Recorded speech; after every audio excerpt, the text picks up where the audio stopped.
మీ business ఏదైనా మీ ఊర్లో promotion చేయాలంటే అది సుమన్ టీవీతోనే సాధ్యం. ఇప్పుడే సంప్రదించండి. Welcome to Suman TV. ప్రస్తుతం ఉమ్మడి జిల్లాల్లో అయితే ఎమ్మెల్సీ ఎన్నికలకు రంగం సిద్ధమైంది.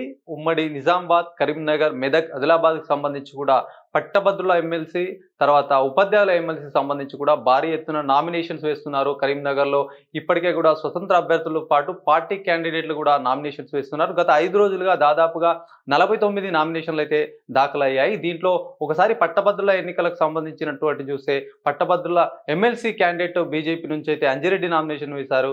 దాంతో పాటు కాంగ్రెస్ నుంచి కూడా ఆల్ఫోర్ చైర్మన్ నరేందర్ రెడ్డి కూడా నామినేషన్ వేశారు. దీంతో పాటు బీఆర్ఎస్ సంబంధించి ఎవరు కూడా టికెట్ అధిష్టానం టికెట్ కన్ఫర్మ్ చేయకపోవడంతో మాజీ మేయర్ అయినటువంటి రవీందర్ సింగ్ కూడా ఆయన నామినేషన్ వేశారు. దీంతో పాటు మరికొందరు కూడా వేశారు. మొత్తం దాదాపుగా 49 మంది కూడా పట్టభద్రులకు సంబంధించినటువంటి క్యాండిడేట్లు నామినేషన్ వేశారు. కలెక్టర్ అక్కడ ఉన్నటువంటి కలెక్టర్‌కి కూడా నామినేషన్స్ వేసినటువంటి పరిస్థితి. అయితే శుక్రవారం మంచి రోజు కావడంతో కూడా నిన్న పెద్ద మొత్తంలో నామినేషన్ వేశారు.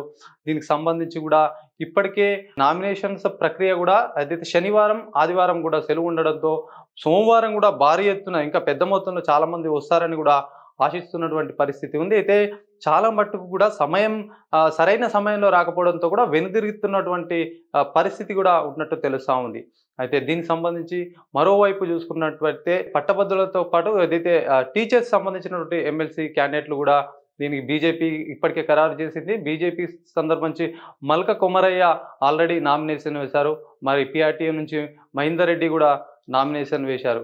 దీనికి సంబంధించి ఇప్పటికే ఆ నామినేషన్ల ప్రక్రియ అయితే వేగంగా కొనసాగుతుంది. నామినేషన్ల అనంతరం కూడా ఏదైతే 10వ తారీఖు నామినేషన్ అయిపోతే 11వ తారీఖు కూడా దీనికి పరిశీలన చేశారు. 13కు స్క్రూటినీ నిర్వహిస్తారు. ఇదంతా కూడా ఒక ప్రాసెస్‌లా కొనసాగుతుంది. అయితే ముఖ్యంగా మనం చెప్పుకోవాల్సిందుంటే ఏదైతే నామినేషన్ సంబంధించినటువంటి ఒక్కోసారి బీజేపీ సంబంధించినటువంటి పట్టభద్రులకు సంబంధించినటువంటి అంజిరెడ్డి ఆయన ఏదైతే ప్రస్తుతం కాంగ్రెస్ పైన ఆయన చేసే అనంతరం టాపిక్‌ని మనం చూసినట్టయితే కాంగ్రెస్ 6 గ్యారంటీలు మర్చిపోయారు హామీని. అది అమలు చేయడం లేదు.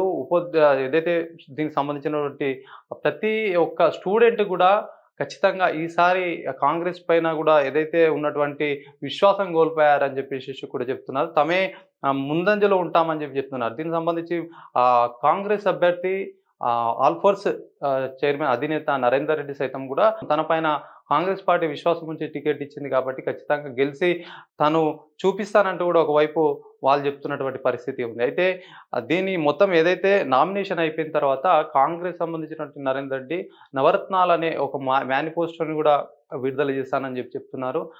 మొత్తం చాలా మట్టుకు కూడా ఉమ్మడి నిజామాబాద్, కరీంనగర్, ఆదిలాబాద్, మెదక్ సంబంధించి ఇప్పటికే కూడా ప్రచారం అయితే మొదలుపెట్టారు.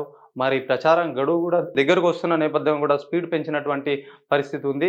దీనికి ఇప్పటికే ఆ టీచర్స్ సంబంధించినటువంటి అభ్యర్థులు 9 మంది ఉంటే పట్టభద్రులకు సంబంధించి కూడా 49 మంది ఇప్పటికే నామినేషన్ వేశారు. ఏదేమైనప్పటికీ కూడా ఈ నామినేషన్ ప్రక్రియ గత 2 రోజుల్లో ముగియనుంది. ఇప్పటికే స్పీడ్ పెంచారు పార్టీకి సంబంధించిన వాళ్ళు.